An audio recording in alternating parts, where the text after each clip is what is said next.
ప్రదీపం.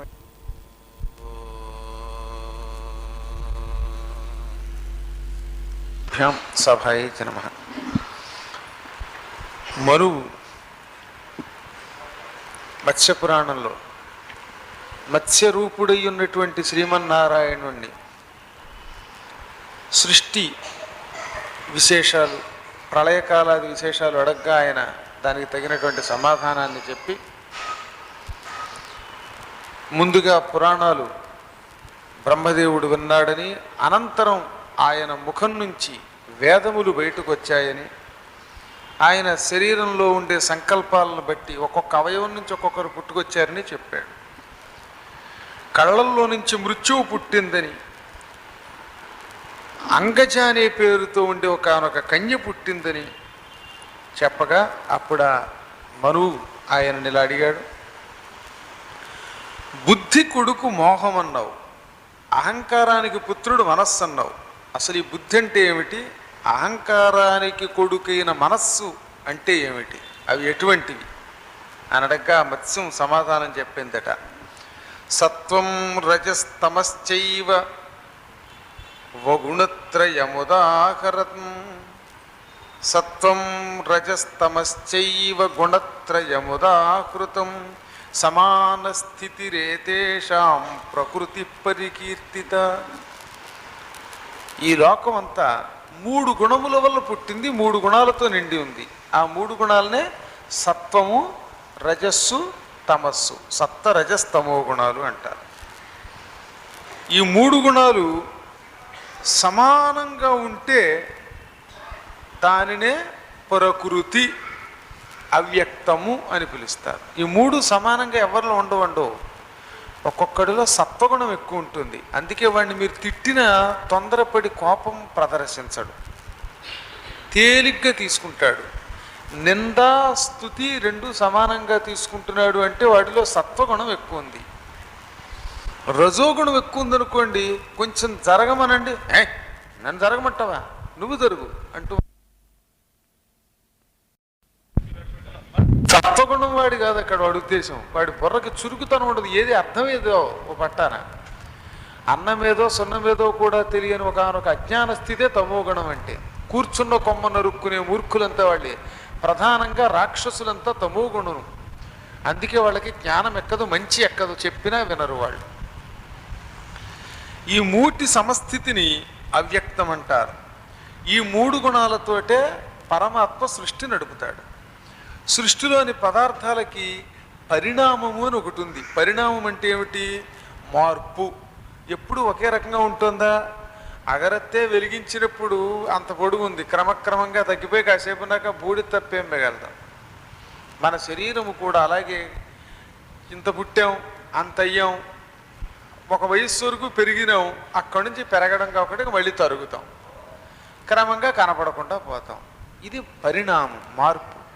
ఈ పరిణామం జీవులన్నిట్లోనూ ఉంటుంది, నిర్జీవుల్లో కూడా ఉంటుంది, రాళ్లకు కూడా పరిణామం ఉంటుంది. అందుకే కొంతకాలం పోయాక విగ్రహాలు పగిలిపోట్లా, రాళ్లల్లో మార్పు రావట్లా, స్లాబులు కూడా కొంతకాలం పోయాక చిట్లిపోయి నీళ్లు కిందకి రావట్లా. ఏమిటిది? పరిణామం ప్రతి సృష్టి యొక్క రహస్యం.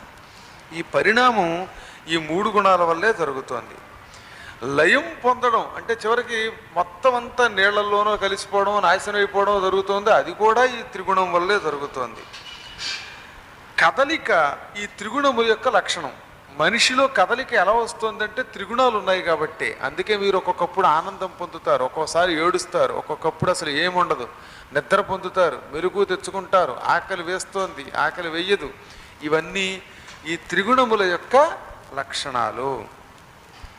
ఈ త్రిగుణాల నుంచి ముగ్గురు దేవతలు పుట్టారు, వాళ్ళే బ్రహ్మ, విష్ణు, మహేశ్వరులు. ఇందులో సత్వగుణం ఎక్కువగా ఉన్న కారణం చేత విష్ణువు ప్రధాన దేవత అయ్యాడు, బ్రహ్మగారు రజోగుణ ప్రధానుడు, తమోగుణ ప్రధానుడు రుద్రుడు. ఈ ముగ్గురు కలిస్తేనే సృష్టి. వాళ్ళల్లో ఎవరిని ఎక్కువ తక్కువలని అజ్ఞానంతో తిట్టకూడదు, దూషించకూడదు. మూర్ఖులు మాత్రమే ఆయా త్రిమూర్తుల ఎడల పక్షపాత వైఖరి ప్రదర్శిస్తారు. వికారం పొందని ఒకనొక ప్రధాన తత్వం మహత్తత్వం అంటారు. ఆ మహత్తత్వం నుంచి ఈ ముగ్గురు పుట్టుకొచ్చారు. అందువల్లే ఈ లోకమునకు పరిణామశీలము అని పేరొచ్చింది. ఈ మహత్తత్వం నుంచి క్రమంగా గర్వాన్ని పెంచే అహంకారం పుట్టింది. అహంకారం మహత్తత్వం నుంచి పుట్టిందిట. ఈ అహంకారం నుంచి ఏం పుట్టింది? బుద్ధివశమైన 5 జ్ఞానేంద్రియాలు పుట్టాయి. అవే కళ్ళు, ముక్కు, చెవులు, నాలుక, చర్మం. ఆ తర్వాత కర్మేంద్రియాలు 5 పుట్టాయి. అదే వాక్కు, పాణి, పాద, పాయు, ఉపస్థాని పిలువబడతాయి.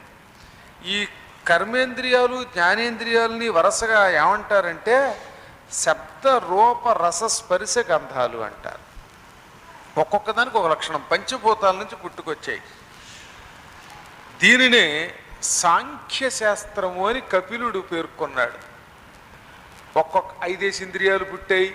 5 ఆ ఇంద్రియాలు మళ్ళీ జ్ఞానేంద్రియాలు కర్మేంద్రియాలుగా విడిపోయాయి అని చెప్పబడినటువంటి శాస్త్రాన్ని ఏమన్నారు? సాంఖ్యశాస్త్రం అన్నారు.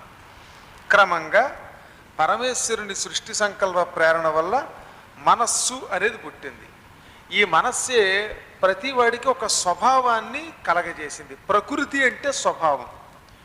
అందుకే చెట్లు మొదలైన వాటన్నిటిని మనం ప్రకృతి అంటున్నాం. ఎందుకని? వాటికి ఒక స్వభావం ఉంది. చల్లగాలినివ్వడం, గాలి పీల్చుకోవడం ఒక పద్ధతి ప్రకారం నడుస్తాయి. మానవులకి కూడా ప్రకృతి ఉంది. ఈ ప్రకృతి పుట్టుకతో వచ్చిన బుద్ధి అంటాం. ఈ పుట్టుకతో వచ్చిన బుద్ధి ఈ మనస్సుని ప్రేరేపింపచేస్తోంది. అందుకే పుట్టుకతో వచ్చిన బుద్ధి పుడకలతో కానీ పోదు. మిగతా మధ్యలో ఎన్నెన్ని మార్పులైనా వస్తాయి, కానీ బైబర్త్ కొంతమంది కొన్ని ఉంటాయి, అవి పోవు. ఒక్కొక్కడికి పుట్టినప్పటి నుంచి టిపికి అని డప్పు వేయడం వస్తుంది. వాడికి ఎలా వస్తుందో చెప్పలేము. వాడికి ఎవడ నేర్పలా. వాడు మధ్యలోకి బాగా పనికి వస్తాడు. ఒక్కోడు చిన్నప్పుడే ఒక కుర్రాన్ని చూడండి, రోడ్డు మీద ఎడుతున్నాడు, వాడు ఇలా ఊపుకుంటూ పోతున్నాడు. వీడి దుంపదగా చేతిలో ఏం లేదు అంటే ఆ క్రికెట్ పిచ్చతో పుట్టాడు అనమాట. వాడు పూర్వజన్మలో చచ్చిపోయిన క్రికెట్ పీడాకారుడు అనమాట. క్రీడాకారుడు కాదు, పీడాకారుడు వాడు. ఇంకోటి ఉంటాడు, వాడు పుట్టగానే వంట దగ్గర పిచ్చ అనమాట. ఒక ఆయన ఉన్నాడు మా బ్యాచ్లో. వాళ్ళ ఆవిడకి రోజు కూరగాయలు ఆయనే చేసి పెడతాడు, పొద్దునే కాఫీ పెడుతూ ఉంటాడు. దాంతో ఆవిడ్ని చూసినప్పుడు ఆయన్ని చూసినప్పుడు అందరూను ఆ చుట్టుపక్కల వాళ్ళు అనేవారట, ఆయన చూసి తెచ్చుకోండి, వాళ్ళ ఆవిడకి పొద్దున్నే 5:30 కల్లా కాఫీ పెట్టేస్తాడు, కూరగాయలకు వస్తారు, మీరు ఉన్నారు మమ్మల్ని సావగొడుతున్నారు అంటూ ఉండేది. అంటే ఆయన పూర్వజన్మలో ఏ నలుడో భీముడో అంశతో పుట్టాడు. ఇక అక్కడి నుంచి చూడండి మా చెడ్డ బాధ. ఇలా ఒక్కొక్కడికి ఒక్కొక్క పూర్వజన్మ అంశ పుట్టుకతో వచ్చేస్తుంది. ఎలా వస్తుందంటే చెప్పలేము. అదే కర్మతత్వం, అదే మనస్తత్వం, అదే ప్రకృతి. ఆ పుట్టుకతో వచ్చిన బుద్ధి మాత్రం శాశ్వతంగా ఉంటుంది. మధ్యలో మాత్రం మనస్సు వల్ల వచ్చేవి మాత్రం అవి మార్పులు చెందుతాయి. మనస్సు ఎటువంటిది అంటే ఆ కొత్త వస్తువును చూసినప్పుడు ఆకర్షింపబడుతుంది. ఆ ఆకర్షణ ఎక్కువసేపు ఉండొచ్చు, ఉండకపోవచ్చు. కొన్ని అందుకే ఇట్టే తొందరగా అట్రాక్ట్ అయ్యి తర్వాత చిచ్చి అనుకుని వెళ్ళి వెనక్కి వస్తాం. కొంతమంది చూడండి వ్యసనాలకు అలవాటు పడి కూడా మళ్ళీ వెనక్కి రాగలుగుతారు. మరికొంతమంది ఉన్నారు ఏదో ఆ కోరిక తాత్కాలికంగా తీర్చేసుకున్నాక అబ్బాయి ఇందులో ఉంది అనుకుంటారు. తిండి తెప్ప ఇటువంటి విషయాలలో మనందరికీ సహజంగా మనస్సు ముందు లాగి మళ్ళీ అంతలోనే మనస్సు బయటకు వచ్చేలా చేయగలుగుతుంది. ఈ మనస్సుని ప్రకృతి వశం చేసుకుందనుకోండి, అప్పుడు మాత్రం బయటికి రాలేడు. అంటే వీడికి లోపల అదే బుద్ధి ఉంది, మనస్సుకి అదే బుద్ధి ఉంది. బుద్ధికి మనస్సుకి అదే ఉండడం వల్ల అందులో ఇరుక్కుపోయి రాలేడు. అందుకే కొంతమంది ఒక వ్యసనానికి గురయ్యారా ఇంకా వాడిని అందులోంచి బయటికి రాగడం బ్రహ్మదేవుడు తరం కూడా కాదు. ఈ విధమైనటువంటి ఈ లక్షణాలన్నీ అవ్యక్తమైన ఆ పరబ్రహ్మ నుంచి పుట్టాయి. దీనినే తల్లికి పూర్వం కపిలుడు అనే మహర్షి చెప్పాడు. విష్ణుమూర్తే కపిలుడు రూపంతో చెప్పాడు. దీనిని సాంఖ్యతత్వం అంటారు. ఇంకా తర్వాయి విశేషాలు చెబుతున్నాను. బ్రహ్మగారు మొత్తం 26 తత్వాలు పుట్టించేటండి. మొట్టమొదట ఏవత్తత్వాత్మకం కృత్వా ఏతత్తత్వాత్మకం కృత్వా జగద్దేవా అజీజనత్ సావిత్రీం లోక సృష్ట్యర్థం హృది కృత్వా సమాస్థితః. ఈ ఘట్టాలు కొంచెం గొప్ప విచిత్రమైన ఘట్టాలు, అసలు వినవలసిన ఘట్టాలు. బ్రహ్మ 26 తత్వరూపములతో జగత్తును సృష్టించాడు. దశేంద్రియాలు, అహంకారం, బుద్ధి, వికారాలు ఇవన్నీ కలిపి 26తో జగత్తును సృష్టించాక అప్పుడు దేవతలు పుట్టారు. జీవులలో పుట్టిన వాళ్ళు దేవతల ముందు పుట్టారు. సరే, దేవతలు పుట్టిన తర్వాత ఈయనకి ఇంకేదో గొప్ప గొప్ప సృష్టి కొనసాగించాలి అనిపించింది. అంత గొప్ప సృష్టి చెయ్యాలి అంటే అమ్మవారి శక్తి కావాలి. అమ్మవారి శక్తి 3 రూపాలుగా విభజింపబడింది. అదే ఒకటి మహాకాళి, ఒకటి మహాలక్ష్మి, ఒకటి మహాసరస్వతి. ఈ 3 రూపాలే సృష్టి అంతా నడుపుతోంది. ఆ విషయం మీకు అందరికీ తెలుసున్నదే, ఎన్నోసార్లు విన్నారు. ఇందులో మహాకాళి, మహాలక్ష్మి, మహాసరస్వతులలో మహాసరస్వతి స్వరూపం మళ్ళీ 3 తత్వాలు: సావిత్రి, గాయత్రి, సరస్వతి. మహాసరస్వతే సావిత్రి, గాయత్రి, సరస్వతి. అంటే సంధ్యావందనానికి మరి అధిష్టాన దేవత ఈ సావిత్రి, గాయత్రి, సరస్వతులే. ఉదయం పూట సంధ్యావందనం చేసిన వాడు అర్ఘ్యమిచ్చేటప్పుడు ఏం చెబుతాడు? సంధ్యాం తర్పయామి, గాయత్రీం తర్పయామి, బ్రాహ్మీం తర్పయామి, నిమృజీం తర్పయామి అని ధర్మ అర్థ కామ మోక్షములకు ఈ సంధ్య, గాయత్రి, బ్రాహ్మి, సరస్వతి ఈ నలుగురికి తర్పణిస్తాడు. మధ్యాహ్నం పూట ఏం చేస్తాడు? సంధ్యాదేవి మామూలే, చివర నిమృజి మామూలే. ఇప్పుడు మధ్యాహ్నం పూట సావిత్రిని తర్పయామి, ఉదయం బ్రాహ్మి అయిపోయిందిగా, మధ్యాహ్నం మాహేశ్వరిని తర్పయామి, తర్వాత నిమృజి. సాయంకాల సంధ్యావందనంలో సంధ్యా చివర నిమృజి ఇవే మార్పు ఉండదు. మధ్యలో ఉండే ఇద్దరే మార్పు పొందుతారు ఎప్పుడూ కూడా. ఉదయం ఏం చెప్పాం? గాయత్రి. మధ్యాహ్నం ఏం చెప్పాం? సావిత్రి. సాయంత్రం వచ్చేసరికి సరస్వతిని తర్పయామి. అలాగే ఉదయం ఏం చెప్పాం? బ్రాహ్మీని తర్పయామి. మధ్యాహ్నం ఏం చెప్పాం? మాహేశ్వరిని తర్పయామి. సాయంత్రం వైష్ణవీని తర్పయామి అంటాం. అంటే అమ్మవారు ఈ 3 ప్రకృతుల రూపంలో ఉండేటటువంటి అమ్మవారు మళ్ళీ మహాసరస్వతి మళ్ళీ 3 రూపాలు ధరిస్తే ఆ 3 రూపాలే సంధ్యాస్వరూపం. ఆ 3 రూపాలే మనిషికి 3 కాలాలు, 3 గుణాలు, 3 బుద్ధులు, త్రిగుణస్వరూపుడైన జీవికి అదే ఆధారం. అదే సావిత్రి, గాయత్రి, సరస్వతి. దానిని బ్రహ్మానంద కళ అంటారు. ఈ మూడింటిని కలిపేమంటారు? ఈ పదాలు పారిభాషికాలు, టెక్నికల్ టర్మ్స్. ఇవి ఒక్కొక్కసారి గుర్తుంటే అర్థం కాకపోవచ్చు, అయినా వినాలి. వీటిని ఏమంటాం? ఈ మూడింటిని కలిపి బ్రహ్మానంద కళ. మీరు శ్రీచక్రార్చన శుక్రవారం మన ప్రణవపీఠానికి వస్తున్నారు. వచ్చినప్పుడు ఆ మంత్రం చదువుతున్నప్పుడు ఏదో వింటాం, కొంతమంది వినాను. కానీ అందులో నేను ఆ శ్రీచక్రార్చన చేసేటప్పుడు అదంతా ఒక విధానం. శ్రీచక్రార్చన అనేది అరుదైనది. శ్రీచక్రం ఎక్కడుంటే అక్కడ జనాకర్షణ, శ్రీచక్రం ఎక్కడుంటే అక్కడ మోక్షం, శ్రీచక్రం ఉంటే ఐశ్వర్యం, శ్రీచక్రం ఉంటే వాక్శుద్ధి, శ్రీచక్రం అంటే భువనాలన్నీ అక్కడ ఉన్నట్టే. ఏ ఆలయంలో అయినా అమ్మవారి ఆలయం ఉన్న చోట శ్రీచక్రం ఉందా, అక్కడికి వచ్చిన ప్రజలు తరించి తీరతారు. అది పూర్తి శక్తి. అందుకే ప్రధానమైన గొప్ప గొప్ప పీఠాలు ఎక్కడున్నా శ్రీచక్రం లేకుండా ఉండదు.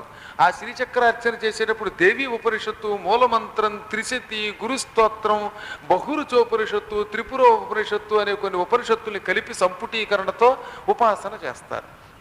అందులో ఈ దేవీ ఉపనిషత్తు, త్రిపురోపనిషత్తు, బహురుచోపనిషత్తులలో ఏమని చెప్పారు? అమ్మా శ్రీచక్రాధిదేవత నీవెవరివి? సావిత్రి, గాయత్రి, సరస్వతి, బ్రహ్మానంద కళేతి అని చెప్పాం. మేము చాలాసార్లు చెప్తున్నప్పుడు ఈసారి వినండి జాగ్రత్తగా. శుక్రవారం పూజకు వచ్చినప్పుడు పర్టికులర్గా వినండి, 8:30కు వచ్చినప్పుడు. ఈ ఉపనిషత్తుల్లో ఏ ఏ మంత్రం ఉందో తెలుస్తుంది. అవే పురాణాల్లో ఇమిడ్చారు. ఇదంతా కలిపి సంపుటీకరణలో అక్కడ క్లుప్తంగా మంత్ర రూపంలో ఉంది. అందుకే ఆ శ్రీచక్రార్చన శుక్రవారం చూడడం వల్ల మహత్తర శక్తి, అంత శక్తి అనమాట. సరస్వతీదేవి దగ్గర కూడా నేను చెప్పాను ఒకసారి, మన వాళ్ళకి శ్రీచక్రం తొందరలో ఏర్పాటు చేయండి. ఎంతో కొంత శ్రీచక్రం అది. ఏకంగా అంత పెద్ద శ్రీచక్రము చెయ్యాలని ఏం కాదు, 32 కిలోలు బుల్లో చెతకో. శ్రీచక్రం ఉంటే తెలిసినా తెలియకపోయినా అది మంత్రమే. శ్రీచక్రం శివయోర్వపు, పార్వతీ పరమేశ్వరుల శరీరం, జగత్తంతా అక్కడ ఉంటుంది. ఆ ఆలయానికి ఒక శక్తి వచ్చేస్తుంది, ఆలయానికి ఒక కళ వచ్చేస్తుంది. ఆలయం ఒక బ్రహ్మానంద కళ అన్నారు. ఇందాకే చెప్పిన మంత్రం అదే. సావిత్రి, గాయత్రి, సరస్వతి, బ్రహ్మానంద కళేతి. ప్రసంకోచే గళితే వైమనస్క సర్వస్య జగతో విధాత ధర్త హర్త విశ్వరూపత్వమేతి అని. ఇది మామూలుగా కాదు, జగత్తలా వ్యాపింప చేస్తుందట ఈ శ్రీచక్రం. అంటే జగత్తుని పెంచుతుంది. మళ్ళీ ఏం చేస్తుంది? సంకోచం చేస్తుంది. సంకోచం వ్యాకోచం. సంకోచం అంటే ముడుచుకుపోవటం. మనం రాత్రి నిద్రపోతున్నప్పుడు మనం ఉన్నామా?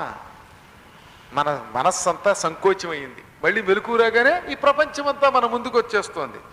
దీనినే సంకోచం వ్యాకోచం. అదే ప్రసంకోచే గళితే వైమనస్క. దీనివల్ల మనిషిలో ఉండే మనస్సు అనేది నశిస్తుంది. మనస్సు నశించటం అంటే అహంకారం, మమకారం, నేను అనుకునే లక్షణం, నాది అనే లక్షణం పోతుంది. మనస్కుడు అంటే మనస్సు కలవాడు. విమనస్క అంటే మనస్సు లేదు. ఎప్పుడైతే మనస్సు లేదో వీడు ఎవరిలో కలిసిపోతున్నాడు? పరమాత్మలో కలిసిపోతున్నాడు. మరి పరమాత్మలో కలవాలంటే మనస్సు దూరం అవ్వాలి.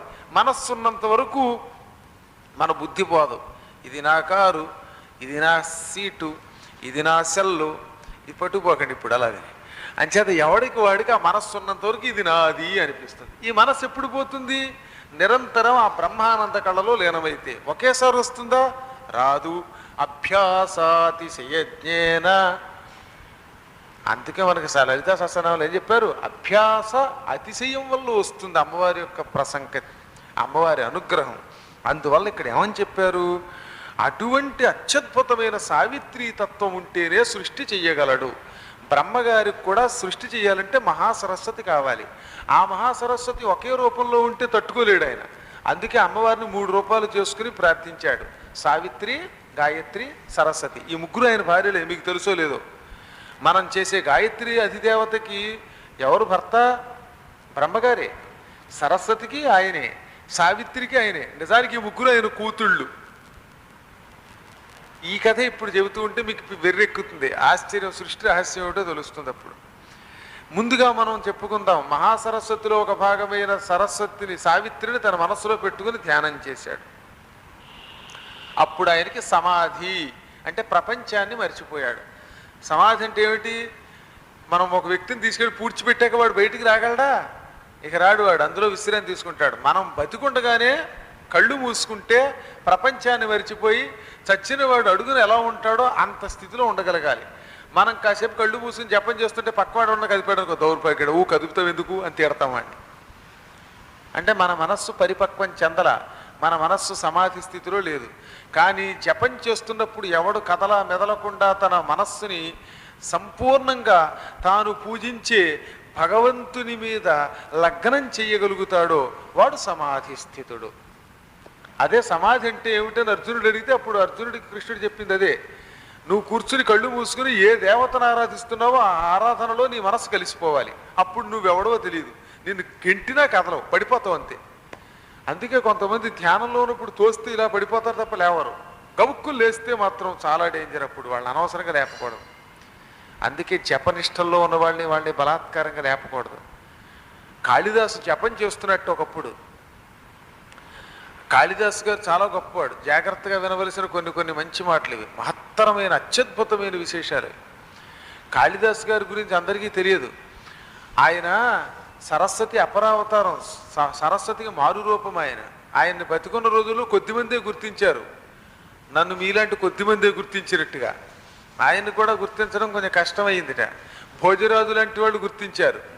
ఆయన సాయంకాలం అయ్యేసరికి ఒకనొక వేశ్యాగృహంలో పడుకునేవాటి పోయి.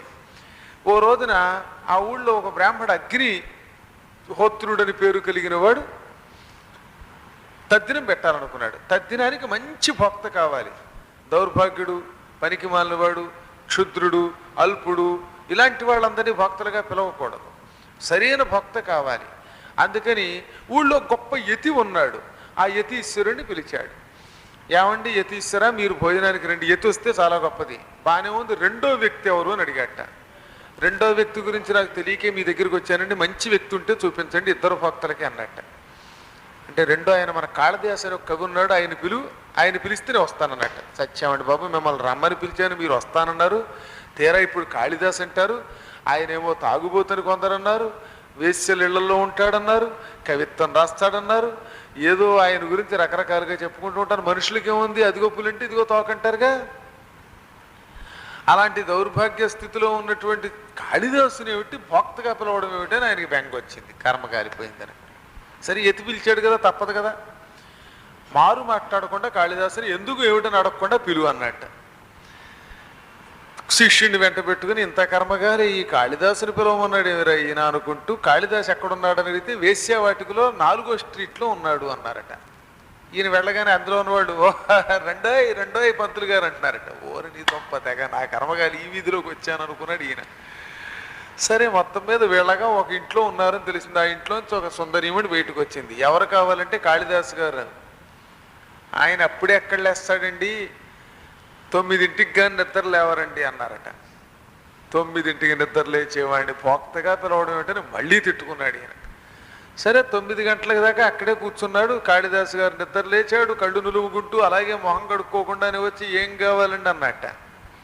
ఏం కావాలంటే ఏమిటండి అని లోపల తిట్టుకుంటూ ఒక యతీశ్వరుడి దగ్గరికి వెళ్ళి మా నాన్నగారి ఆబ్దీకం రోజున భక్తగా రమ్మంటే మిమ్మల్ని 2వ భక్తగా పిలవమన్నారండి, తమరు ఎల్లుండి రావాలండి దయచేయాలండి అన్నట్ట. తప్పనిసరిగా వస్తాను నాయన అలాగే వెళ్ళిరా అన్నట్ట.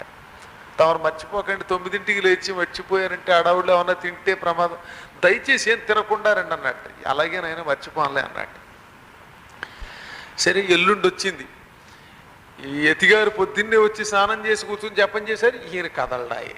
అయితే భక్తులు మధ్యాహ్నం దాకా తినకూడదు కాబట్టి ఈయన కంగారు పడకుండా 9ంటికి వెళ్ళి లేపాడు. ఓహోహో ఇవాళే కదా అని చకచక వచ్చాట.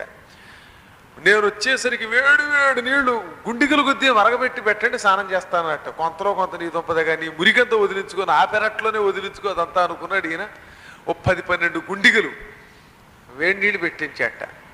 శిష్యులు వచ్చి గురువుగారు గురువుగారు ఏం కవి గారిని పిలిచారండి, 12 గుండిగలు నీళ్లు, ఆ గుండిగలు కాలిపోతున్నాయి చాలమంటాడు వేడి, మేము చర్మాలు అవి ఇవి పట్టుకుని తీసుకొచ్చి ఆయన మీద పోసేస్తుంటే పోయించేసుకున్నాడు. ఇదేం కవి గారు అని అన్నట్టు. ఏమో రాక్షసుడేమో రా బాబు, వీడు అన్ని లక్షణాలు అలాగే ఉన్నాయి, పోసేయండి దిక్కుమాలడికి మొత్తం ఒళ్ళంతా ప్రక్షాళన అయిపోతుందని పోయించేసేట. స్నానం అయిపోయాక 1 గంట జపం చేసుకుంటాను, సమాధిలో ఉంటాను, కెలక్కండి, అయిపోయాక 12ంటికి నన్ను పిలవండి అన్నట్టు. అపరాహ్నం వేళే తద్దినం పెడతారు. అందుకని జపం చేసుకుంటూ ఉంటే 12 అయిపోతుంది. కవీశ్వర టైం అయింది, ఇంక రండి కార్యక్రమం మొదలెడదాం అన్నట్ట. ఈయన జపంలో ఉన్నాడు. ఇది సమాధి అంటే. ప్రపంచం తిరిగిట్లా సరిగ్గా గంట కూర్చోవాలంటే గంట కూర్చుంటాడు ఆయన. ఎంతసేపు అనుకుంటే అంతసేపు ఇక ఆయన లేవడు, అది అయ్యాక కానీ లేవడు. ఈ లోపల కవీశ్వరాన్ని తొడ మీద ఇలా చెయ్యేసట, మొత్తం చెయ్యంతా భగభగ భగభగ కాలిపోయి బూడిదైపోయింది. అయ్య బావో ఈయన ఏడ్చేశాడు. ఆ ఏడుపుని ఆయన గబుక్కులు లేచాడు. లేచి చూసి ఉఫ్ఫను ఊదాడు. మళ్ళీ చెయ్యి మామూలుగా వచ్చేసిందిట. జపంలో గడిపాడు. సరిగ్గా గంట పూర్తయింది, లేచాడు. మధ్యలో లేపకూడదు, 12 గుండిగలు మరగపోసిన నీటితో ఉన్న శరీరంతో జపం చేస్తాను, సమాధిలో ఉన్న యోగ పురుషుణ్ణి లేపితే వాడి శరీరం నుంచి వచ్చే అగ్నిజ్వాలలతో బూడిదైపోతావు, నువ్వు ఇంకా గొప్పవాడు కాబట్టి చెయ్యి కాలింది, మొత్తం శరీరం బూడిదవ్వలేదు, ఇంకో మాదిరి వాడైతే బూడిదైపోతాడు జాగ్రత్త అన్నట్ట. అప్పుడు అర్థమైంది కాళిదాస్ అంటే ఏమిటో ఆయనకి. ఆయన జపంలో ఉంటే ఆ శరీరం నుంచి ముట్టుకుంటేనే చెయ్యి కాలిందంటే ఆయన అగ్నిహోత్రం. అగ్నిహోత్రానికి వేసి ఏమిటి, అన్నం ఏమిటి, సున్నం ఏమిటి? శవం కాల్చిన యజ్ఞంలో ఉన్న అగ్ని అగ్నే. మహాత్ములకి ఇవేం అంటావు. అటువంటి సమాధి స్థితిలో ఉన్న మహాపురుషుడు. ఇటువంటి వాళ్ళకి వావి వరస భౌతికమైన శరీర బంధాలు ఉండవు. అదొక శక్తి. శక్తికి ఏముందండి, నీళ్లున్నాయి, తల్లిని పిల్లని కొడుకుని అందరినీ స్నానం చేయిస్తుంది. అగ్నిహోత్రుడు ఉన్నాడు, అన్నీ ముట్టుకుంటాడు. సూర్యచంద్రాదులు ఉన్నారు, అశుద్ధం మీద వాళ్తాడు, పవిత్రం మీద వాళ్తాడు, అన్నిటి వాళ్ళకే సమానం. అటువంటి వాడు కాళిదాసు. ఇదిగో ఆ స్థితికి చెందినటువంటి సమాధిలో ఉన్నాడు మహాత్ముడు బ్రహ్మదేవుడు. ఆ సమాధిలో ఉండగా ఆయన శరీరం సగం స్త్రీ సగం పురుషుడయ్యిందిట. అదిగో ఆ స్త్రీ రూపానికే శతరూప సావిత్రి గాయత్రి అని వ్యవహారం. ఆ తరువాయి జన్మలో ఆవిడ గొల్లావిడయింది. ఆ గొల్లావిడనే మళ్ళీ పట్టుకొచ్చి ఆయనకి భారీగా అంటగట్టారని మనం పద్మపురాణంలో కూడా చెప్పుకున్నాం. వన్స్ అపాన్ ఏ టైం ఆ సావిత్రి గాయత్రి అని పుట్టింది. తన దేహం నుంచి పుట్టింది.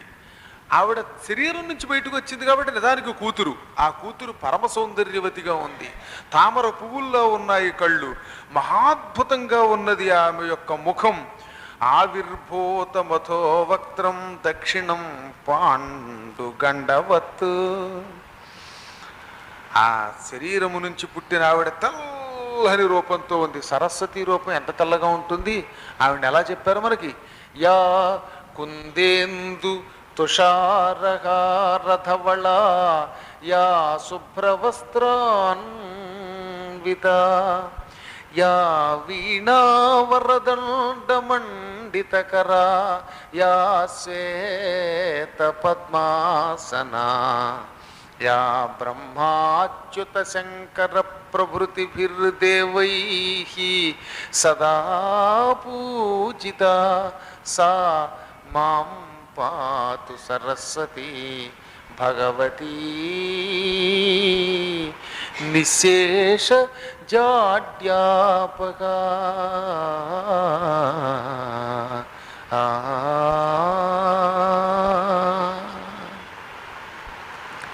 కొంద మల్లె పువ్వుల కంటే తెల్లగా ఉంటుంది ఆవిడ. ఇందు చంద్రుడిలాగా తెల్లగా ఉంటుంది. తుషార మంచులా ఉంటుంది. హారంలాగా తెల్లగా ఉంటుంది. అంత తెలుపు అన్నమాట. శరత్కాలంలో మేఘం ఎంత తెల్లగా ఉంటుందో అంత తెల్లగా ఉంటుంది. శుభ్రవస్త్రాన్విత తెల్లని మచ్చలేని పవిత్ర వస్త్రాలు ధరిస్తుంది. ఆ తల్లి శరీరం ఆపాదమస్తకం తెలుపు, వస్త్రాలు తెలుపు, పూలమాలలు తెలుపు, వీణ తెలుపు, అన్ని తెలుపే. ఆ తల్లి చేతిలో ఉండే వీణ తెలుపట, వస్త్రాలు తెలుపట, అన్ని తెలిపే అన్నారు ఆపాదమస్తకం. ఒక్క పెదవులు మాత్రం తొండపండుల్లో ఎర్రగా ఉంటాయట, అరికాళ్ళు ఎర్రగా ఉంటాయట, అరచేతులు ఎర్రగా ఉంటాయట. అంత అద్భుతమైనదా తల్లి. చేతిలో వీణ, దండం, కమండలం, జపమాల ఇవన్నీ ధరిస్తుంది. యా శ్వేత పద్మాసన. ఆఖరికి తామర పువ్వు కూడా తెల్ల తామర పువ్వులో కూర్చుంటుందట. శ్వేత పద్మం అన్నారు, తెల్ల తామర పువ్వులో కూర్చుంటుంది తప్ప ఎర్ర తామర పువ్వులో కూర్చోదు. లక్ష్మీదేవికి ఎర్ర తామర ఇష్టం, ఈవిడికి తెల్ల తామర ఇష్టం. బ్రహ్మాది దేవతల చేత, విష్ణువు చేత, శివాదుల చేత కూడా సృష్టి ఆరంభకాలంలో స్తుతింపబడింది ఆ మహాసరస్వతి. అటువంటి జగన్మాత మాం నన్ను పాతు రక్షించుగాక ఆ సరస్వతి అన్నారు. అటువంటి తెల్లని స్వరూపం పుట్టగానే ఆయన తక్షణం కామబాణాలతో బాధ పొందాడు. మన్మధుడిని పుట్టించాడు ముందు. ఆ దిక్కుమాల మన్మధుడి దగ్గర 5 బాణాలు ఉన్నాయట. అరవిందం అశోకంచ చోతంచ నవమల్లిక నీలోత్పలంచ పంచైతే పంచబాణస్య సాయక అన్నారు. అరవిందం తామర పువ్వు, అశోక పుష్పం, నవమల్లిక అప్పుడే వికసించిన మల్లె పువ్వు అనమాట, చోతం మామిడి పువ్వు, నీలోత్పలం నల్ల కలువ పువ్వు. ఈ 5 బాణాల్లో ఒక బాణం టక్కన వాళ్ళ నాన్నగారి మీదే కొట్టాట. కొడుకులు అలాంటి వాళ్ళు అనమాట. డాడీ నీ బాడీ అంటూ వేసి కొట్టేశాడు బాణం. పుట్టించిన తండ్రికే వదిలేట. ఆ బాణం దెబ్బ తగిలేసింది. సరస్వతీదేవిని చూడగానే వ్యామోహంలో పడిపోయాడు. అహో రూపం, అహో సత్వం, అహో సౌందర్యం అనుకున్నట్టు. ఏమి రూపం, ఏమి సౌందర్యం, ఏమి సత్వం అనుకున్నాడు. అని ఆశ్చర్యంతో పలికాడు. అంత పూర్వం అక్కడ ఎవరున్నారని చెప్పాము? కళ్ళల్లోంచేమో మృత్యువు పుట్టాడని, అంగజుడు అనేవాడు పుట్టాడని, అంగజ అనే కన్య పుట్టింది, రతీదేవి పుట్టిందని, వశిష్ఠాదులు పుట్టారని, శరీరంలో అవయవాల నుంచి అన్నాగా వీళ్ళందరూ పక్కనే ఉన్నారు. వాళ్ళు అక్క అక్క అని అరిచారట. నిజానికి మనమైతే చెల్లి అంటాం, ముందు పుట్టినవాడికి తర్వాత పుట్టినవాడు చెల్లి. కానీ వీళ్ళు నోటవాడ అక్క అని వచ్చిందిట. అంటే వెనక పుట్టినప్పటికీ ఆవిడ జగత్తుకు మూలం కాబట్టి అక్క అన్నారు వాడు. అనగానే బ్రహ్మదేవుడు అసలు వాళ్ళని పట్టించుకోవడంలా, ఆసక్తితో అలా ఉండిపోయాడు. మాటి మాటికి అంటున్నాడట, ఏమి సౌందర్యం, ఏమి సౌందర్యం అంటున్నాడట. వెంటనే వాళ్ళన్నారు వణికిపోయి, కూతురెండో ఈ నాన్నగారో మీకు కుమార్తె అండి, మీ శరీరం నుంచి పుట్టింది అని. ఇంతలో ఆ సావిత్రి వినయంగా నమస్కరించిందిట. తతోర్థవక్త్రమభవత్ పంచమం తస్య ధీమతగా. అప్పుడు ఆయనకు ఒక తమాషా జరిగిందండో. ఈ సౌందర్యవతిని చూస్తూ ఉంటే మనస్సు వ్యామోహంగా వెళ్ళిపోతుంది అనుకుని ఇటు చూస్తున్నప్పుడు చటుక్కుని ఏం చేసేట, బా ఈవిడ్ని చూడకూడదు, ఎంతైనా మనస్సులోంచి పుట్టింది అంచేత కూతురే అనుకుని ఇలా తూర్పు దిక్కునున్నవాడు కళ్ళు ఇలా తలకాయ పక్కకి తిప్పాట, ఎటువైపు దక్షిణం కేసి. అప్పుడు తూర్పుకి ఇంకో ముఖం పుట్టిందిట. ఈయన ముఖం దక్షిణానికి తిప్పగానే తూర్పు వైపు ఎగైన్ రెండో ముఖం పుట్టింది. అప్పటికి ఎన్ని ముఖాలు అయ్యాయి? తూర్పునున్న ముఖం కాకుండా దక్షిణం వైపు తిరగడం వల్ల 2. ఇదెక్కడ గొడవరా అని ఈ తూర్పు ముఖాన్ని మళ్ళీ పడమరకి తిప్పాడు. మళ్ళీ తూర్పుని ఇంకో ముఖం పుట్టింది. అంటే 1, 2, 3 అయ్యాయి. మళ్ళీ ఈ తూర్పు ముఖాన్ని ఉత్తరానికి తిప్పెట్టామని తప్పించుకుందామని ఉత్తరం కేసు ఉన్న ముఖం ఉండగానే మళ్ళీ తూర్పు కేసు ఇంకో ముఖం తిరిగిందట. 4 వైపులా 4 ముఖాలు, చతుర్ముఖుడు అయ్యాట. ఓరి బాబు ఈ బాధ ఎక్కడ పడతావురా అని తూర్పు ముఖాన్ని పైకి ఎత్తేట. నెత్తి మీద ఓ తలకాయ పుట్టిందిట, ఇక్కడ మళ్ళీ ఈ తలకాయ కిందే ఉందిట. ఆ విధంగా ఆయన ఏమయ్యాడు? తత ఊర్ధ్వవక్త్రం అభవత్ పంచమంత శతిమత. మిమ్మల్ని చెప్పమని కాదు నేను, మధ్యలో మీరేం ప్రాంప్టింగ్ ఇవ్వగలరు, నేనే చెప్పబోతాను నా పురాణం. ఈ విధంగా పంచవక్త్రాలు కూడా ఆయనకి పుట్టే. బ్రహ్మదేవుడు అలా పంచముఖుడయ్యాడు. మరి ఐదో ముఖం ఏమైందని చెప్పాను. నెక్స్ట్ శివపురాణంలో వచ్చింది మీకు. శివుడు గిల్లేశాడు, అలాగా మల్లె పువ్వు గిల్లినట్టుగా, ఏదో ఆకు గిల్లినట్టుగా గిల్లి పారేశాడు. తర్వాత పాపం చతుర్ముఖుడయ్యాడు. కానీ 5 ముఖాలు ఆవిడ నుంచి తప్పించుకుందామన్నా తప్పించుకోలేకపోయాడు. అదే యోగం అంటే, బలీయం. సావిత్రీదేవి తండ్రి చుట్టూ ప్రదక్షిణ చేసింది, ఆయన చుట్టూ ప్రదక్షిణం చేసిందట. సతుతా నబ్రవీద్ బ్రహ్మ వ్యగ్రానాత్మని సంభవాన్ ప్రజాసృజత్వం సంభూత సదేవాసుర మానుషాక. ఆయన అటు ఇటు తిరుగుతూ మాటికి ఇదేమిట్రా ఇంత మనస్సు లాగుతుంది అనుకుంటూ ఉంటే ఆవిడ ప్రదక్షిణ చేస్తోంది. కొడుకులు ఎదురుగుండా ఉన్నారు, వీళ్ళు వద్దంటున్నారు. ఇప్పుడు ఆయనకి ఎటుగాని మనస్సు పడింది, పాలిపోయింది ముఖం. వెంటనే ఆయన ఏం చేశాడు? రే కుమారుల్లారా, మీరు ఇక్కడి నుంచి పండు, ముందు మీరు ఇక్కడి నుంచి పండు అన్నట్ట విగ్రహ మనస్సుతో. అలా అనగానే ఆయన చేసిన 1000 సంవత్సరాల తపస్సంతా నాశనం అయిపోయింది మొత్తం. కలవరపడ్డాడు బ్రహ్మ. పుత్రులు వెళ్ళిపోయారు అక్కడి నుంచి. తక్షణం బ్రహ్మదేవుడు తన శరీరాన్ని విడిచిపెట్టేశాడు. ఆ విడిచిపెట్టిన శరీరం రాక్షసులు పుట్టుకొచ్చారు అందులోంచి. బ్రహ్మగారు కొత్త శరీరం పొందాడు. అంటే పెళ్లి చేసుకోవడానికి ఆయన కూడా శరీరాన్ని విడిచిపెట్టవలసి వచ్చింది. గుర్తుపెట్టుకోండి, మళ్ళీ జన్మెత్తవలసి వచ్చింది. మనం కూడా పూర్వజన్మలో ఎప్పుడు ఎవరికి ఏ బంధం ఉందో ఎవరికి తెలుసు. పూర్వజన్మలో పిల్లి, ఈ తర్వాత ఏమో ఎలక అయిన వాడు ఈ జన్మలో భార్యాభర్తలు అవుతారు. అందుకే మొగుడు పిల్లలు ఎప్పుడు కొట్టుకు తెచ్చిపోతారు చూడండి. పెళ్ళం రోజు మొగుడిని ఏడిపించి చేస్తుందంటే ఆ పెళ్ళం పూర్వజన్మలో పిల్లి, ఈయన ఎలక అన్నమాట. కుక్క పిల్లి ఈ జన్మలో పుడతారు. మొగుడు కుక్కలో మురుగుతూనే ఉంటాడు, పెళ్ళం పిల్లిలా మ్యావ్ మ్యావ్ అంటూనే ఉంటుంది. ఇవన్నీ బంధాలు. పూర్వజన్మలో అత్తగారు ఈ జన్మలో మొగుడు ఈ పుట్టేట్టు చోట. ఇలాంటి చిత్రాలు జరుగుతుంటాయి. పూర్వజన్మలో ఎవరికే బంధం ఉందో తెలియదు. పూర్వం నేను మగవాడిని, ఇప్పుడు ఆడదాన్ని అయిపోయాను అనుకుంటూ ఉంటారు. అందుకే తెలిసినవాడు. అంచేత బ్రహ్మగారు కూడా శరీరం విడిచిపెడితే దోషం లేదు గనక ఈ శరీరాన్ని విడిచి మారు శరీరం ధరించి టక్కన ఆ సరస్వతిని వివాహం చేసుకున్నాడు. ఈయన విడిచిపెట్టిన శరీరం నుంచి పుట్టుకొచ్చారు యక్షులు, రాక్షసులు. ఆ పుట్టుకొచ్చిన వాళ్ళు అన్నారట, ఈ ఇద్దరిని మింగేద్దాం అంటున్నట్టు. ఒకడు తినేద్దాం అంటున్నారు. అనగానే పక్కవాడు రక్షించద్దు భక్షించన్నారట. భక్ష అన్న వాళ్ళు యక్షులు అయ్యారు. మా రక్ష రక్షించద్దు అన్నవాళ్ళు రాక్షసులు అయ్యారు. తండ్రిని కూడా చంపి తినడానికి వస్తారు వాళ్ళంత దుర్మార్గులు వాళ్ళు. అలాంటి ఎందువల్ల పుట్టారు చెప్పండి? వాళ్ళు కామమయమైన శరీరం, కూతుర్ని చూచి కూడా వ్యామోహం చెందిన శరీరాన్ని ఆయన విడిచిపెట్టాడు. ఆ దౌర్భాగ్యపు శరీరం నుంచి పుట్టడం వల్లే రాక్షసులు క్రూరులై పుట్టారు. వాళ్ళకి వావి వరస లేదు. ఇప్పటికి కూడా చెల్లెలు వరస వాళ్ళనే పెళ్లి చేసుకుంటారు రాక్షసులు. తురకాళ్ళు అంతే, మీకు తెలుసా లేదో? తురకాళ్ళు పిన్ని కూతుర్ని, బాబాయ్ కూతుర్ని చేసుకుంటారు. అది వాళ్ళ యొక్క దౌర్భాగ్యపు లక్షణం. మన వాళ్ళని వాళ్ళు తిడతారు. ఏమనో తెలిసినా అదేంటండి అన్నగారు కొడుక్కిచ్చి పెళ్లి చేయటం ఏంటంటే, అన్నగారు కొడుక్కిచ్చి పెళ్లి చేయడం కూడా శాస్త్రంలో కొన్ని చోట్ల తప్పే. అన్నగారు కూతురు చెల్లెలు కొడుకుని ఇచ్చి మనం మేనరికం చేస్తాం. వీళ్ళని ఉత్తర భారత సంప్రదాయంలో మమేరా భాయి మమేరీ బహన్ అంటారు. అంటే తల్లి సంబంధమైన సోదరుడు అని, తల్లి సంబంధమైన సోదరి అని. అంచేత అన్న చెల్లెళ్ళ యొక్క బిడ్డలకి పెళ్లి చేయడం కూడా దోషమే వాళ్ళ దృష్టిలో. అంచేత ఒక్కొక్క సంప్రదాయం ఒక్కో చోట అలా దౌర్భాగ్యం. ఇదంతా సృష్టి యొక్క రహస్యం ఏమిటని అడగలేం మనం. అలా ఏర్పడింది.